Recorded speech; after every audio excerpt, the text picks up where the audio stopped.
Hello guys, welcome back to my channel. I'm Carnival Muscle, Jonathan, and I'm joined today with Bethany Shanae. You can find her on her YouTube channel, which is Bethany Shanae, as you see it on the screen.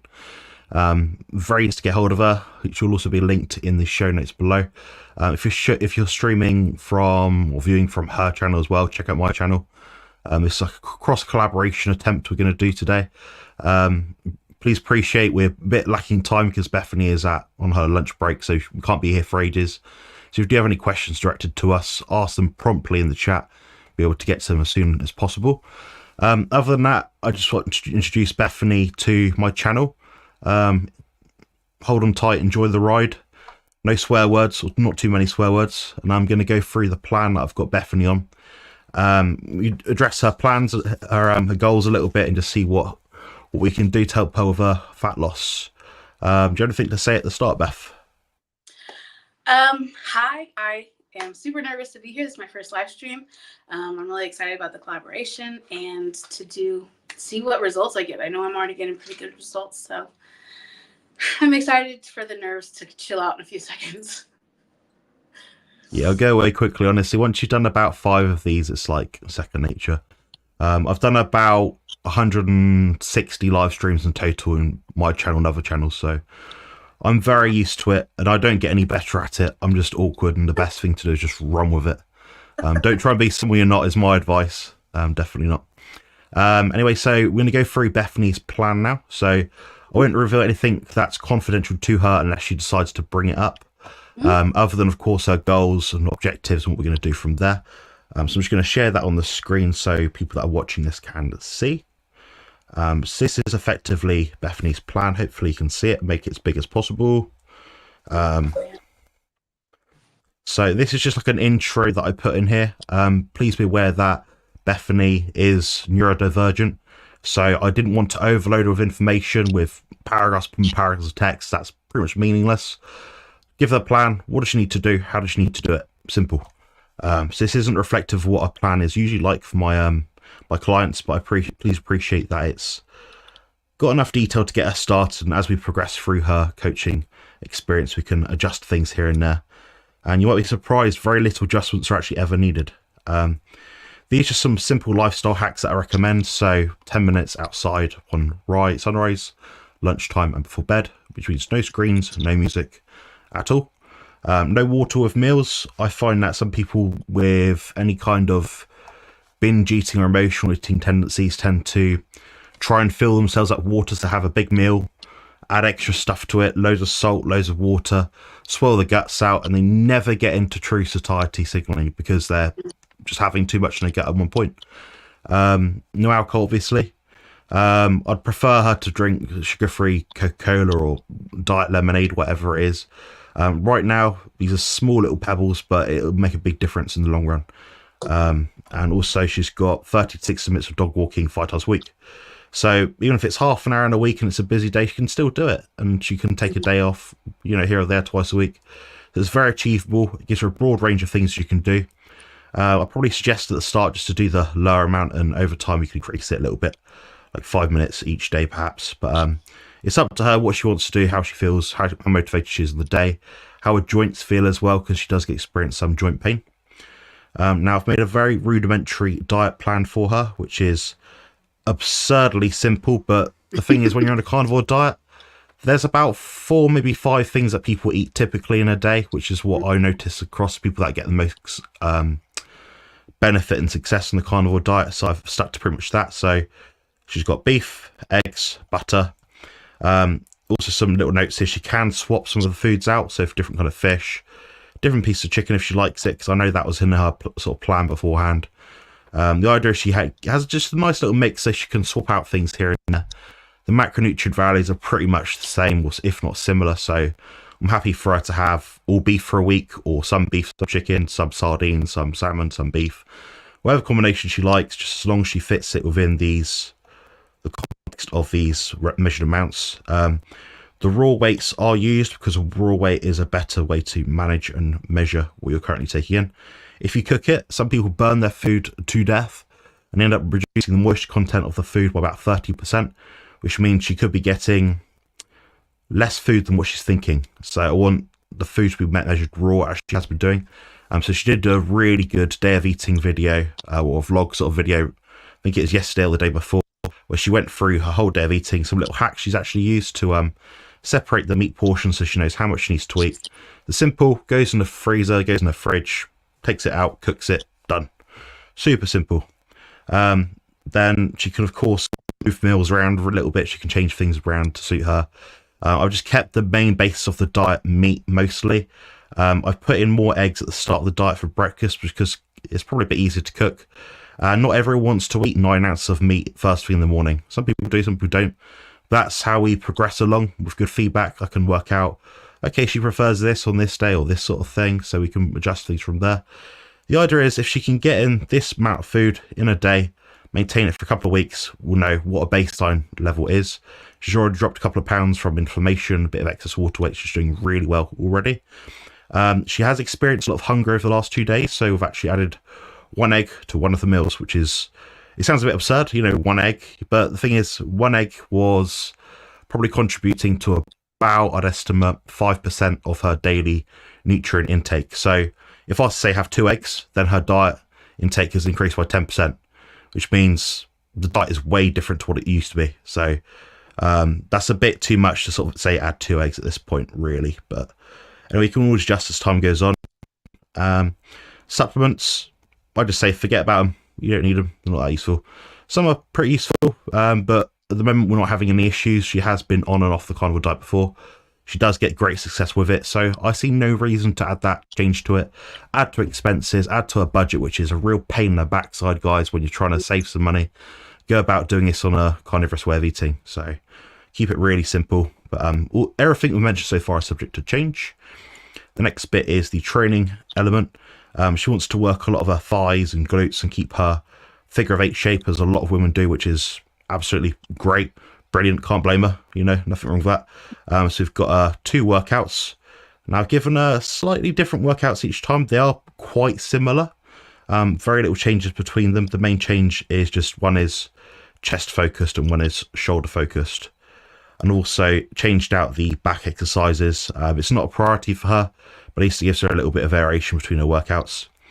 And I've got some training aids for her as well, so she can do 2 to 3 sessions per week. It's up to her how motivated she is in a week. If 1 week she does 3, 1 week she does 2, I'm fine with that. All I preface is that she must do them with at least a day rest between them. Ideally split them up as far as possible, so it might be that she trains, for example, Wednesday and Sunday. The next week she might do Tuesday and Friday, something like that. If she wants to do 3 in a week, she could do Monday, Wednesday, Friday, or Monday, Wednesday, Saturday. It doesn't really matter. Just try and find a way she can get it in, and that's the main thing, really. I'm happy with 2 or 3 sessions a week. That's probably all you need to get most of the benefit you could probably get from training. Some more training notes here. So 5 seconds up, 5 seconds hold, which is squeeze. And that's where the movement is most tricky. So a bicep curl will be, 1, 2, 3, 4, 5. Obviously counting 1, 2, 3, 4, in seconds. Hold it for 5, then down for 5. So super simple. We can change all this down the line. There's no need to get into semantics about, it's better to do this in seconds or 4 seconds. At this point, who cares? She's controlling the weight. She's going to progress. She's going to monitor the progression that she's doing in the gym. So she's going to try and modify the reps and the amount of time she's doing over time. So she gets stronger, more muscular, and doesn't lose any muscle mass, which is probably the main determinant of total metabolic rate, besides, total body weight. But then again, she's trying to reduce her body weight. So you want to keep all the muscle on her body as possible, much as possible. So it's 2 sets per exercise, super simple. So we're looking at 2, 4, 6, 8, 10, 12, 14 total sets. It's achievable in under an hour quite easily, regardless of fitness level. I'm currently doing, and I'm not that fit, guys, I'm doing about 17 sets at the moment, which is a lot, but a lot of warm-ups. That's taking me 50 minutes, so it's very possible for someone like me that's not fit at all. I do have a spine disease, so I can't build up my fitness like a lot of people. It's hard to get your heart rate up when you can't move, but I do the best I can. But getting back to this sort of training thing, she can send me some training videos if she wants to, if she's got a tripod, or she can prop up someone in the gym so I can assess her technique and give her any help that she needs. So she's welcome, of course, to send that to me at any point during the week that she needs to, just so I can go through it. It'll be subtle things here and there. It's not about being perfect, guys. It's just about being, 90% on point and trying each week to get 1% further, so you know that you're doing the same measurable thing and you've got the same standardized specified technique, and over time you can start to increase it. But anything is better than nothing right now. So I'll be happy with even just 90% of adherence to this plan at this point. I've also got exercise playlists on my YouTube channel, which you can access at any time if you need extra motivation or little tips here and there. But that's pretty much it. Some other biohacks I mentioned were just the blue blocking glasses at night time, so she can improve her sleep quality, lower cortisol throughout the day, and just help improve the actual duration of time that she's sleeping, which is particularly helpful if you're trying to negate the impact of reduced sleep on insulin resistance and also leptin resistance as well. So that means basically she'll be able to go about her day, not feel overly tired. Oh, I need 6 cups of coffee, or I need extra food or treats and stuff and energy drinks and all this extra stuff. The main thing is, if you don't sleep properly, you won't recover properly. And I'd rather say to Bethany, look, if you're low on sleep, you're feeling stressed, you're getting 5 hours a night and that's not enough for you, you don't feel good, don't train that day, don't go to the gym, give it a day of rest. I'd rather see her, get some good sleep. And if that means she can adhere to the diet better, I'm all for it. The diet is the mainstay, it's the critical thing. That's gonna impact her fat loss or muscle gain results by probably about 85%. So if she gets that right, I'm happy. The rest of it, exercise is just there to keep muscle on, keep the metabolic rate going, and keep her on track and motivated. So get a bit of tone as well, so you can't fault that. Bethany, do you have any questions so far? Anything you wanted to mention about the plan so far? No, I mean, you've been really available, like through WhatsApp, to talk about anything that I had questions about. So I feel like I understand it pretty well. And like you said, it's extremely simple. Like it's point A to point B. I'm so sorry that my dog is barking in the background. I don't know if y'all can hear That's it. all right. But yeah, I don't really have any questions about it. It's really straightforward. I didn't think I could eat ground beef this much and be all right with it, but I'm doing all right with it for now. Yeah, it gets a bit much for some people. I mean, the way I've approached this diet is to make sure that it's really simple, so there's not much thought process. There's not, oh, this meal is 2 ounces of this, 4 of this, 7 of this. I need to drink that. I don't want to overcomplicate it. There's no point. It doesn't serve you. It doesn't make your results better. The idea is you could just look at something, chuck it in the fridge and say, well, I've got these, I don't know, 9 ounces of chicken thighs here. Maybe I want that today. Maybe I want something different. And so it just keeps it really easy to adhere to. But yeah, and the main point of the first week is just to get stuck in with it, get some good results. And if you drop, say, 7 pounds in the first week and you're looking to drop 15 pounds over the first month, then that means to me that you're going to be motivated, because you're like, well, I got this in 1 week. Now, if you could just keep this up for a bit longer, maybe I'll exceed my 15 pounds. So that's kind of my mentality going into it. And all the other diet stuff. So if she says to me at the end of this week, oh, I'm starving hungry, and she's dropped 10 pounds, then yeah, she is starving hungry. She dropped a lot of weight. So I've got some measurements in my head, some sort of data, statistical points where I know, okay, I'm not going to drop her food intake anymore. She's dropped a lot of weight already. So we can actually start to increase her food, which does happen with some people. The plan isn't always exact first time, but you don't work that out until you get the feedback. So being as steady as you can for as long as possible. Okay, this is the result. This is what's happened with this plan. This plan was good, but I exceeded my, or in this case, Bethany's fat loss goals for the week. So we can let off the gas a little bit. It's not healthy or sustainable to drop 10 pounds every single week like the Biggest Loser. These guys don't sustain it. So if I can keep her on board on the plan for about as long as possible, that will be the best bet. And I'd rather see her, drop 15 pounds the first month, keep it off, and drop 25 pounds and think, well, that was a lot of work. I was doing 5 hours of dog walking a week, 3 hours of gym sessions a week, and I was eating, 30 ounces of meat a week, and that was it.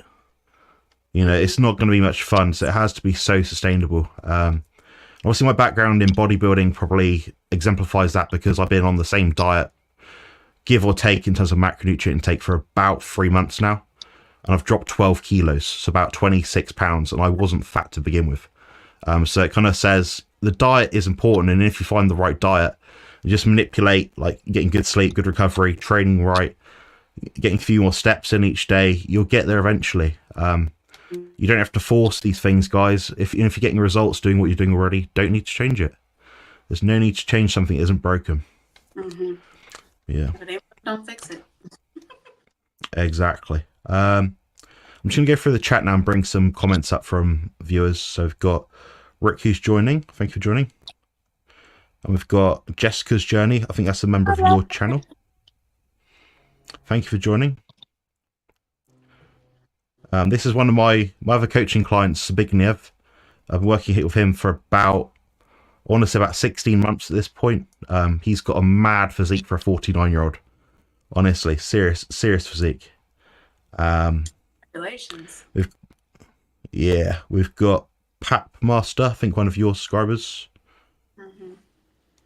Hello. And Country Girl. And Thea Ox. I'm going to get some questions because we've had a couple of questions already, actually, which is pretty cool. Isn't it encouraging when someone shares their progress with us? I think so. What do you think, Beth? I think so. I prefer watching channels that, I mean, I've watched channels like Nicole Burgess back when she was keto. I really binged her channel. I still watch it even though she's like super high carb.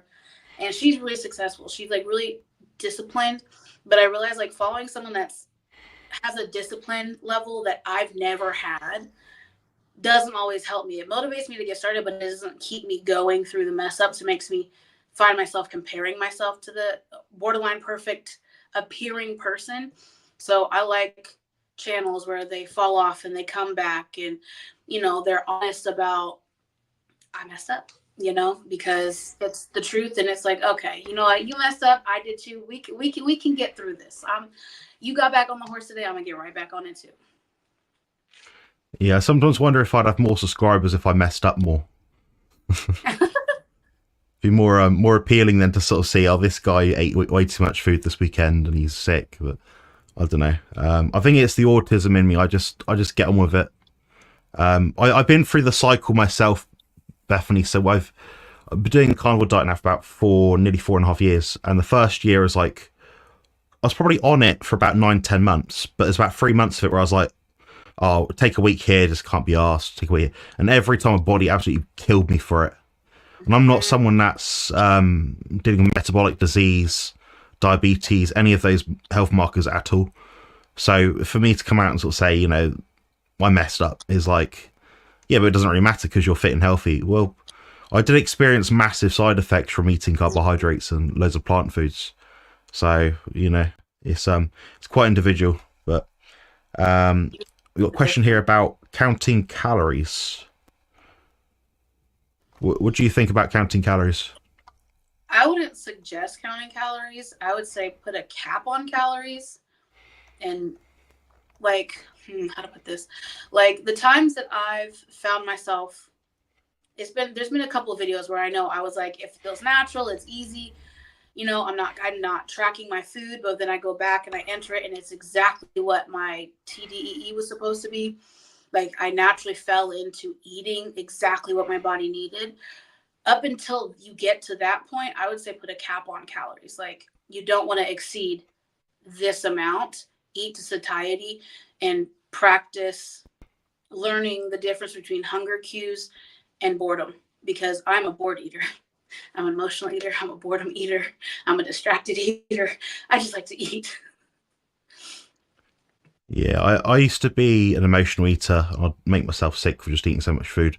It didn't really matter what it was. Like I used to just eat like maybe I'd do it clean food and unclean food basically. So I'd do like a chicken breast. Then I'd have like 4 packets, like big microwave packets of Uncle Ben's rice. Microwave all of them, just sit there and eat like a kilo of rice with salt on it. I didn't care. I just wanted to like bloat myself out and like punish myself. It's such a weird feeling. But looking back, I don't get my psychology at that point. So that's why I've been following your channel, Bethany, for about a couple of months now. And I'm like saying, I could see how easily your psychology could completely improve doing not only this way of eating, but just understanding nutrition so much better. Because I know you watch quite a few of my videos, but there's so many on my channel which are like, if someone just went through my channel, watched every video on there, they wouldn't need me as a coach. They literally wouldn't need me as a coach.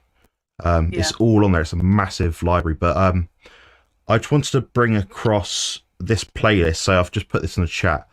But this basically is a short presentation of my what's good my raising calories out playlist.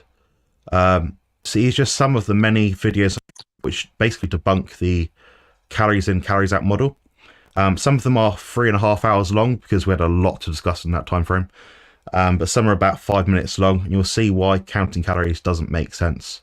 I won't answer them in questions about this in this video right now because we'll be here for ages. It's a very nuanced topic because whenever I say, yeah, but then they'll come back, they'll ignore that point of the argument, which completely debunks the calorie side of it. Then they go to a different argument. I'm like, do you accept that what you said was just wrong? But they won't. So it's a never-ending task I've got trying to convince people to stop counting calories. I think tracking something is better than nothing. So if it's like, okay, you have to track something. But all I would say about that is, if you're tracking calories, and calories are a measurement of, say, protein, carbs, and fats, which would be calories would be a summative amount of those amounts of, macronutrients.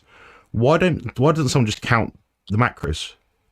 It makes more sense because it's more accurate. So this goes without saying, guys. I could eat 1,000 calories of protein or 1,000 calories of fat, and I'd get vastly different body composition results. And one thing as well, I've had a lot of clients and consultations recently where they've been doing, they've been following like a kind of macro model, which is great. I'm a bigger fan of macros. The default that I use for my clients is always food grams. So, which is why I said to Bethany, just eat the food on the plan in that list, weighed or raw or whatever it is. You can't go too wrong. Then at some point down the stage, I might teach her how to track macros a bit more closely, how to be accurate. Then we can look at other things as well. So we can start to look at how to make the changes herself as an individual without my sort of second hand kind of thing. But yeah, I'd certainly look at that playlist if you haven't yet seen it already. I'm just aware of the time, guys. We've got about 6-7 minutes left, so I'm going to get to the next question. This is from Rick. And do you have a specific body fat percentage you're aiming for, or are you just going by weight and appearance? It's a great question.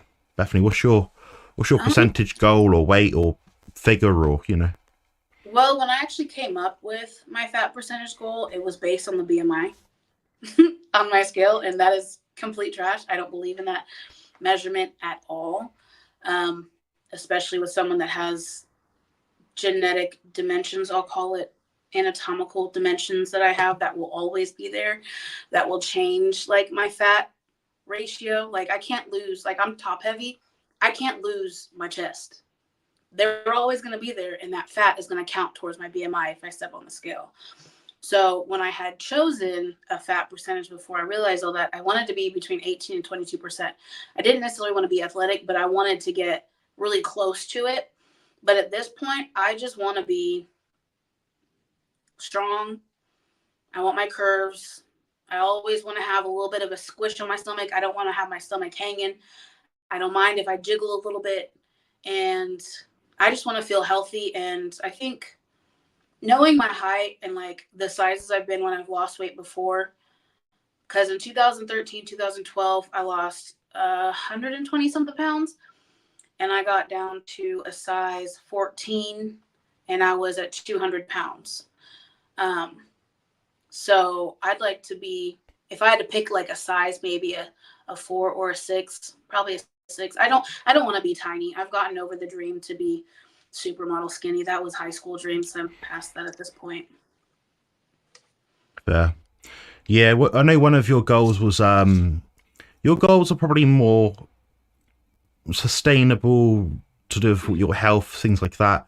I know you deal with some symptoms of asthma, some joint pain, some other more personal things. So if we could alleviate some of those a little bit, some symptoms of that, I'd be really happy as well. But I understand you wanted to wear a 2-piece in a beach come summertime. That'd be cool, wouldn't it? I already wear 2 pieces, but I'd like to wear one that's not as close together in the middle. Yeah, I know what you mean. There's like a style that you ladies like to follow, and if you can't be part of it, you want to feel like you're in with the group that wear the sort of typical thing. Yeah, Yeah. That's fair enough. We've got Zach in the chat. So Zach Moore, appreciate the video. You too. Looks like a solid plan. Wishing you the best, Bethany. Very nice.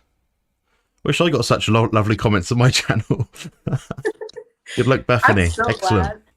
I hesitated getting my channel started for many years. I was going to start it in 2012 or 2013, many years ago, doing makeup. And I was bullied so bad in high school that I just had the worst anxiety thinking about how much worse it would be being exposed to the world. And I'm really grateful for like how positive all my subscribers have been. I know as the channel grows and it gets bigger, you're going to get those people, but I'm really grateful for the amount of like positive people that are drawn to my channel. I'm very grateful for every one of them.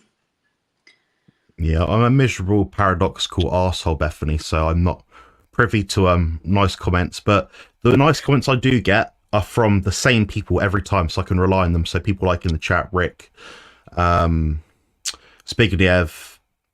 The guy that who always else in the says chat earlier?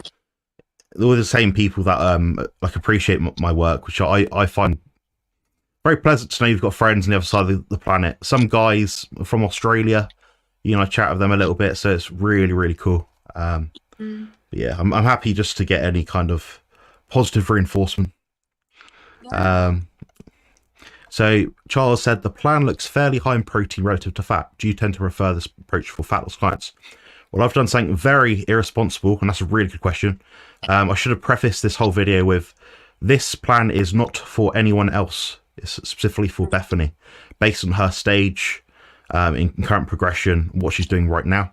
I looked at her previous history, her previous diet plans, what she was doing, how much she was eating. For me to have her on a diet which would probably yield a good amount of fat loss in the first week, I would be putting on her a much lower protein amount. She would be starving, hungry, and she'd be really pissed off with me. So the protein is deliberately higher, and it is the best way to lose body fat without exception. We've seen this in multiple studies, and I've replicated this myself about 30 times. I've seen it with other clients as well. There's some fine limits in terms of fat intake, which I don't like to go below. And I'm not saying that I'm a high protein or low fat or this or that kind of guy. I'm where is someone at? What do they need right now at that moment in time? How do we adapt it from there? But I really want to get some water weight, some information shifted off. The quickest way to do that is have the fat a little bit lower. But you'll notice she does have fat in her diet. She is eating butter. She is eating some 90% lean minced beef. And she has some eggs, some, you know, choline, cofactors, B vitamins, cholesterol, saturated fat, all the things that she needs in the eggs as well. So she's on quite a varied, mixed plan, basically. But yeah, my approach is very individual. It's not prescriptive at all. So anyone watching this thinking, oh, I look like Bethany, maybe I could do her diet. You could, but you could also do your own diet, which might be a little bit better. So bear that in mind. And I do want to point out that when I track all the food, how you have it set, I'm still at a 63. Now that we added the egg in, I'm still at like a 64% fat for each day and just over 2,000 calories. So it looks, trust me, on the plan, it looks like it's so much less than it is. But when you actually track it, it's a very reasonable amount of food, for sure. Yeah. Yeah, I don't starve people. I know your experience of the last few weeks of eating a lot of food. So I thought I could starve you to help. If I keep your protein a bit higher, fat can cause inflammation to some people, guys. People think it can't, but it does. Every food you eat is an inflammatory food. It's just there's varying degrees of it, obviously. But I'm a bit more of a fan of a bit more protein for Bethany at this point in time, especially as she's adding in some resistance training and being more consistent with like the walks and stuff like that. And the next comment is from Charles again. I know some coaches like Colt Milton have clients get higher in fat as a percentage as the intercontinence prep and protein fairly low, less than grams per pound many times. I've seen Colt do about 100 million things over the last year. He doesn't have a prescribed plan from anyone. He doesn't go to any guideline. I know he's tried what I did last year. Just out of conversation, it wasn't like I told him what to do or anything like that. I didn't coach him, but basically very high protein and lower fat, and he got the most ripped he did in that year of competing. So he did several bodybuilding shows using a keto or carnivore diet. His best results from his own mouth were doing the thing that I said to do, which is high protein and lower fat. It wasn't zero fat by any means, but it was just a bit more swayed in a different kind of ratio, as it were. But yeah, I understand people have different results to me. I know Robert Sykes, he follows a higher fat protocol. That's him. That's fine. His training isn't as intense as mine. He doesn't have as much body weight as me. By his own confession, he weighs about I'm not sure exactly, but about 60, 70 pounds less than me. So he's not going to have protein as high as I am relative to my body weight. It's just the way it goes. But it's, like I said, it's all very individual. Rick said, Jonathan, we know quality when we see it. You're the most knowledgeable and experienced carnivore bodybuilder on YouTube. I second that. I'm pretty good. I probably had the most success and most longevity on the carnivore diet out of any carnivore bodybuilder. But that's why I'm proving it this year of my competition in 5.5 weeks. So when I'm ripped out my mind and I hopefully look good on stage, you know, it becomes irrefutable then, because I've already done it once, but let's see if we can do it twice. And that's with severe spine disease and disability. So we'll see how that turns out. Hopefully I won't make you all laugh at me, but I appreciate your kind words, Rick. Thank you. Oh yeah, I'm a huge fan of protein. I wasn't talking extremes as some in carnivore do. Bethany was said it was close to 65% fat. That is higher than I thought. Yeah, it's a bit higher. It's sneaky. It's a sneaky one. Yeah, it's a sneaky one. But I don't prescribe ratios or percentages. I prescribe food lists, food amounts, grams. If someone wants to default to something else, macros, brilliant. Macros is better than calories. Beyond that, I'd actually rather see someone eat to satiety than count calories, if I'm honest. I think your body's hunger signaling, assuming you've not got an eating disorder or binge eating or emotional eating issues, which might be a small proportion of people. You can follow the carnivore diet and your body weight will regulate itself. So that's actually a better measurement, in my opinion, than counting calories. But it's different strokes for different folks. It's not a hard rule for anyone. We're going to wrap this up shortly because Bethany does need to return to work soon. Also totally understand it is individual. Thanks. My pleasure. So how do we get coaching? Good question. That's on my website, which is above, which is there somewhere, compositionconsultant.com. We offer consultations, coaching, diet and training plans, pretty much all you need. If you didn't want to talk to me, you find me absolutely offensive like some people do, buy my ebook and buy the expensive one because that's the best one I offer, and it has got probably 30 years worth of information that myself and my friend Jerome Armstrong have both learned. He specializes in kinesiology, human movement and personal training. I specialize in body composition using a nutritious, healthy diet with my nutrition degree. So that's how you can get in touch with me for coaching. I currently have 2 spots open. I'm quite militant in that I expect people to try hard based on their own perception of effort. I don't expect someone that's a autistic bodybuilder like myself to just be absolutely perfect robotic from day one. I don't expect that at all. But I do expect people to try hard. And if people have 50% of the days in the week and they're just binge eating crap, I'm like, you're gone. That's it. I'm not coaching you anymore. Because it is an emotional turmoil to work with someone that doesn't want to be helped. So I can't give my emotional capacity and time to put people like that.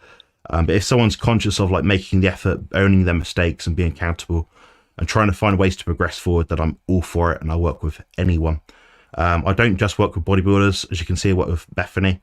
Bethany, I don't think is a bodybuilder. Maybe in the future. What do you think? No. Definitely not. Neither of us go on stage. Yeah, what you'll find, Bethany, is the first 2 to 3 weeks, you'll find you'll drop a lot of weight. It's excess body weight that you probably don't need. Then beyond that, it'll be like a pound or 2 a week, but it'll flip-flop all the time. You'll be getting more muscular, so you'll be feeling at your arms, you know, your back, your tone. You'll be like looking at the like creases in your skin or like little like cellular-like kind of patterns in your body, whatever it is, you know, where your skin doesn't look quite as tight as what you'd like. See, oh, that's moved out a bit. It looks better now. It's tighter and firmer, you know. So you'll notice this all down the line. But the moment it's just getting the extra fat off, keeping you motivated, keeping you like thinking, right, I can do this. That's the main thing. And hopefully I'm able to provide a bit of help towards that. Absolutely. And I do want to say for anybody that's considering coaching, because I know we've had a conversation in the comments about Myers-Briggs, how you're an INTJ, and then you're also very open that you have autism, and you definitely have more of a regimented presence, I'd say, more I'm nuts. controlled. Yeah.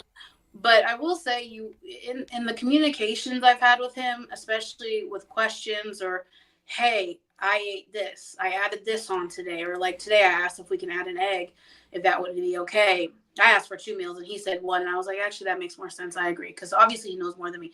He's a lot more, he's very friendly. Like, it's not, yes, he's strict, but he's not beyond reason. So as long as you communicate things and you don't bullshit, pardon my French, are we allowed to cuss a little bit? I hope so. Yeah. Yeah. You'll be Plenty. fine. It's warmer than you'd probably imagine. Yeah, I'm very straightforward. I keep my coaching system very. I make it as simple as possible. So someone, as long as they've got a phone, they have a fridge, and they've got a way to cook their food, they can do it. There's nothing extra. I don't get people to buy extra things that they don't need. I do have some affiliate codes to some products which I recommend, but I don't recommend products very often. It's just I happen to have a code for them, and sometimes people might want them. But largely speaking, I've not got Bethany to spend any money yet that I could think of. And I think if she eats a carnivore diet, she has all she needs at home. There's nothing extra I could really offer her. If she became ill, maybe had like the flu, maybe I'd suggest I'll take some chelated zinc tablets or vitamin D, something like that maybe. But there's nothing extra that I'm basically giving outside of my knowledge, which is all on my website, which is competitionconsultant.com. Like I said, ebooks, training plans, coaching plans, consults. The consults are very good value for money, I think. I looked at some other prices in my country, and they're roughly half the price of everyone else online. So if you wanted to get hold of another coach online that was into body competition, you're paying about $120 plus per hour, which I think is a lot of money, guys. I don't think many people can afford that. I can't afford that. Cannot. That's it. The no BS zone. That's exactly it. Amen. Yeah. Amen. Amen. Amen to that one. Nice one. We'll probably wrap this up now, Bethany, because I appreciate you've got to go. Do you have any last comments or questions before we wrap this up? Tag along for the journey. I'm really excited. I'm excited when this is over to go back and watch everything. I've been trying to vlog today. I vlogged yesterday, but it's not uploading and it's frustrating the heck out of me. But I'm trying to vlog as much as I can for it because I want to be able to watch back and like see how each day my brain and my thought and my emotions and how I carry myself shifts. You know what I mean? Because on the first day, I had no energy in the morning. And then yesterday and today, I feel great in the morning already. So it's like, I'm excited to see the outcome and to share it with everybody. And I'm really grateful for this. It's good to just stick to something, just have a plan. That's the biggest thing I saw when I was watching your channel was like, you don't really have a plan. Because I knew you're setting yourself challenges like micro goals. Like, oh, I'm going to do this week or this for 3 days. The thing is, Bethany, as you know, you've got a long haul, long-term goal, and it's not going to be achieved doing a 3-day egg fast. It's not a balanced approach. And I know people say about balance being a bit bizarre, and I think, yeah, a balanced diet is bizarre, but the thing is, I've done this so many times now with different people where you just need to have a plan that you can roughly stick to, edge in and out of here and there. Maybe a few weeks down the line, maybe she has a barbecue with some friends or something. Maybe she wants a bun. I don't know, have the bun. Probably ideally don't. But just if you're there and it's give you so much anxiety, you're thinking, oh no, I'm if I don't have it, I'm gonna be hungry. There's not enough meat. I'd rather her have the bun than go home that day and eat like a slice of cake. It's all about making rational decisions. Just she inch forward each day. Getting better each day. Yeah. Wi-Fi said, not that it was from before, but your face is really looking slimmer, Jonathan. Nice. Yeah, my face is where I hold all my fat. Can you tell? I'll do a bicep shot quick. You can't really tell the lighting, but Holy shoot. Yeah, I've lost a lot of body fat recently. I'm probably 3 to 4 kilos off my stage weight. So yeah, I have lost quite a bit of fat, but the face is the last place to come off, so the rest of me looks a lot leaner. But yeah, it's so frustrating. I've got one of those faces, Bethany. My whole family's like it. We're like hamsters. We usually like hamsters. It's so funny. That's cute. Yeah. Hi, Matthew. Thank you for joining. And hello from Hanging with the Browns. Hey, y'all. Where is NC, by the way? Meetup that I went to. They were so much fun. Where's NC? North Carolina, I think. North Carolina. Oh, okay. Nice one. Yeah, cool. That's really cool. It's so cool what people hosting these events now. I'm going to an event in May, I think about 3 weeks away. So I'll be 2 weeks after my competition, and I'm gonna be drained. But I should probably find a pillow to sit on or something, because those seats are so damn uncomfortable. Yeah. Honestly. All right. Yeah. Nice one. I lost track of We're time. head off now, Neil. So, all right, thank you for your time. Thanks for coming on, Bethany. Please subscribe to her channel, which is her name as it appears on the screen right now. We'll catch up with you guys soon, and she'll keep you updated on her vlogs and YouTube channel. Cheers.